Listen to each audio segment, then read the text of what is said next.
Falling mercury levels in the Northern Hemisphere are not only ushering in the colder months of the year, but also tangible fears about a twindemic of COVID-19 and the seasonal flu. So what are the prospects of such a scenario here and elsewhere? How severe would the symptoms of a dual infection be? And are people seeking vaccinations to better protect themselves this winter?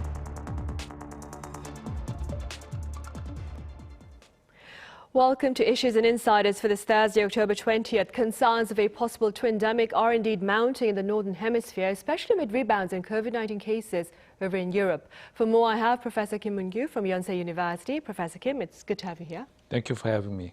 I also have David Cox live on the line over in London. David, it's been a while. Welcome back. Thanks for having me again, Sunny. Right, Professor Kim, let's start here in the studio then with a few words on the COVID-19 situation here in South Korea.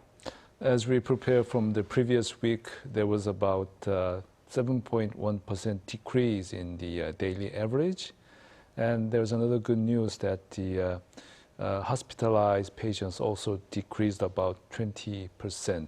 And the reinfection patients also decreased about 10%. All of these data show that it's going in a good way. But I always look at the 7-day average per population. It's posted on the Our World data. And Korea pointed the lowest point in October 12th, which was about 300 per million. But actually after that date, slowly increasing a little bit. And Japan shows a similar pattern. I don't know why, but maybe it's because the mitigating quarantine measures, and maybe with other factors, but I don't know about any new variant emerging so far. But yeah, we have to be vigilant. Right, I see. And David, it appears that Europe is witnessing a tangible rebound in COVID-19 infections. And that being said, what can you tell us about the COVID-19 situation there in the UK? Yes, so we're seeing a rise in cases here in the UK and really across Europe, which has been expected for some time. So the weather's currently getting colder over here. Immunity from previous vaccinations and infections is on the wane. People are spending more time on the whole indoors, and children are now back at school. And all of those factors are driving these rising cases. And we've also, we've now got very few people really doing COVID tests.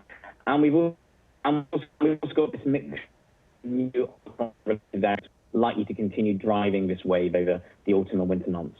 Right, and hence concerns about a twindemic, of course. And Professor, that being said, could you tell us about what actually happens when a patient is infected with both the COVID-19 virus as well as the seasonal flu? Well, in a population basis, two kinds of virus can spread together. But if you look at a personal perspective, we have to first understand the terminology. There's a terminology called co-infection, and there's another one called superinfection. Co-infection means getting a virus simultaneously. Two viruses come to infect a person in the same time. But superinfection also means that you get one of the viruses first, and before you recover, you get another one. So in a natural setting, you cannot distinguish whether it's co-infection or superinfection. So in influenza and in COVID-19, does this happen? Yes. So influenza can have a co-infection or superinfection. COVID-19 can have a co-infection or superinfection.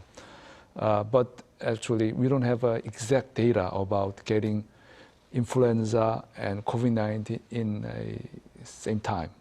Co-infection. So it's very difficult to have exactly the answer of your question. But anyway, for children, they get easily infected from their friends, from the kindergarten or school. And before they recover the first viral infection, you can have the second one. Whether it's going to be the influenza or COVID-19, I don't know. But as we understand, children does not belong to a high-risk group. Usually, they recover with proper treatments. When we look at the data of 2021-22 season, we already were worried about Twindemic, but luckily, it just passed without that kind of disaster. And if we look at the Southern Hemisphere, Australia, there was no such big outbreak of influenza in 2022. So we have to pass through this 2022-23 season, but we should keep guards against those things which might happen. We don't know. Yeah. Right, as you said, we should remain vigilant then. David, what are health authorities there in the UK saying about prospects of a twindemic this winter?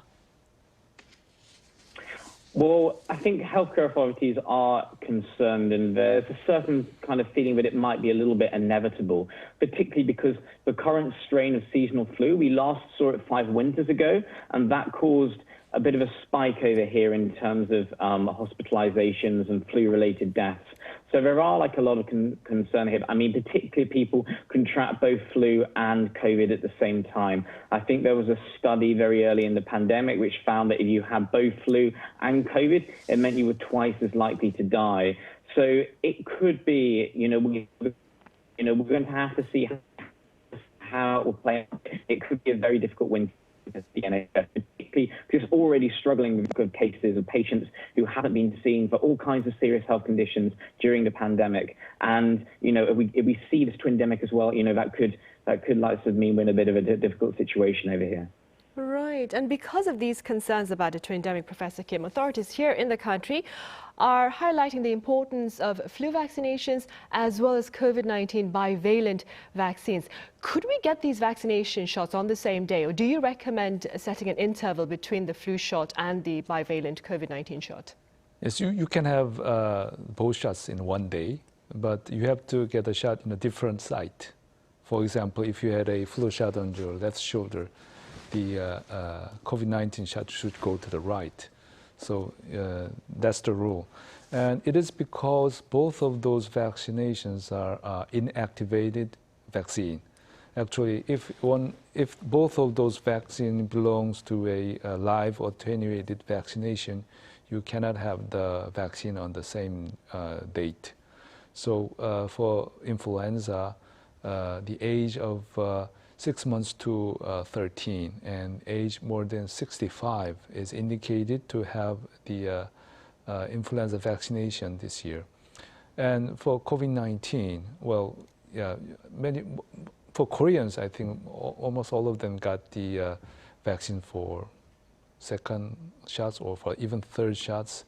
And if you did not have COVID-19 before, I think it's the best chance to have the bivalent vaccine, because it's going to work for the original Wuhan strain and also for the Omicron strain.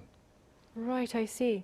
And David, here in South Korea, it's quite normal to see people seek out flu vaccinations, even prior to COVID-19. That being said, what has been the public uptake of flu vaccinations there in the UK, even prior to COVID-19?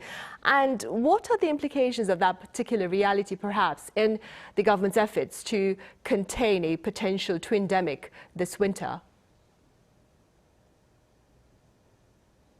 Well, Sunny, I don't know if you're seeing this in South Korea, but here in the UK at the moment, we're seeing a lot of vaccine fatigue. So despite this twindemic threat, people are basically a little bit fed up of being told to get vaccine. And so because of that, a lot of people have almost ceased COVID. So we are seeing very slow uptake at the moment, even though I think there's about 30 million people who are currently eligible to have both a flu and a COVID vaccine. And that's a difficult problem to take. I think there does need to be more messaging from the government about the importance of still getting vaccinated.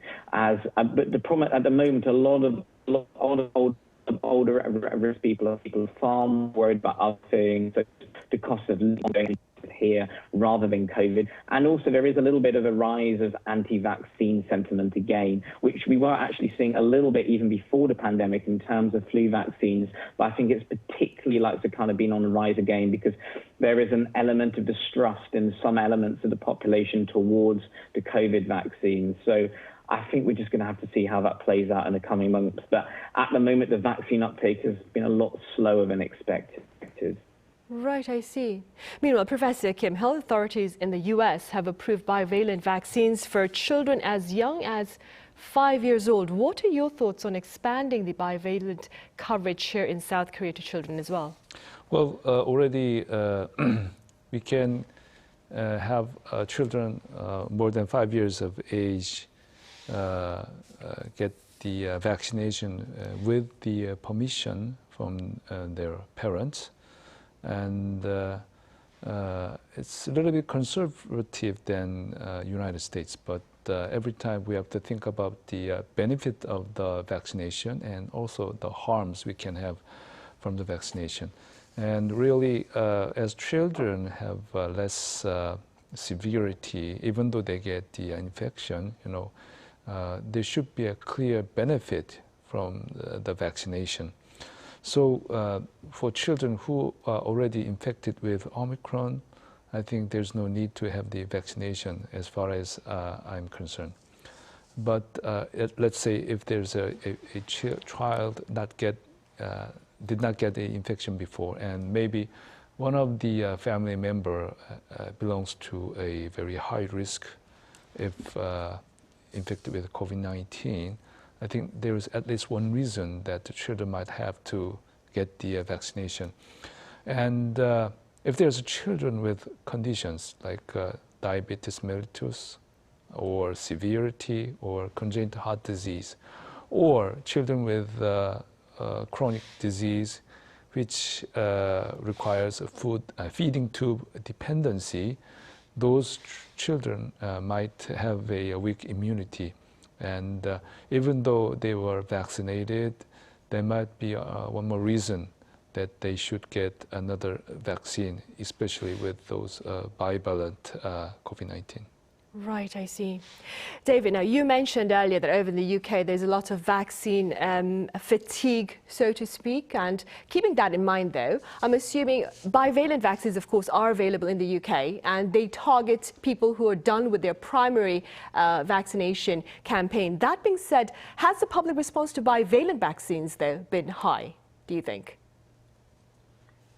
I think people have, to be honest, been largely ambivalent about them. I remember when the bivalent vaccines were announced, people liked the idea, the convenience, and Professor Kim does make some important points about getting children vaccinated, because children do play like a role in terms of spreading these flu and COVID. But I think the problem is over here, basically people have been very distracted by other things at the moment in the UK. The cost of living crisis has consumed a lot of people's attention in the last few months.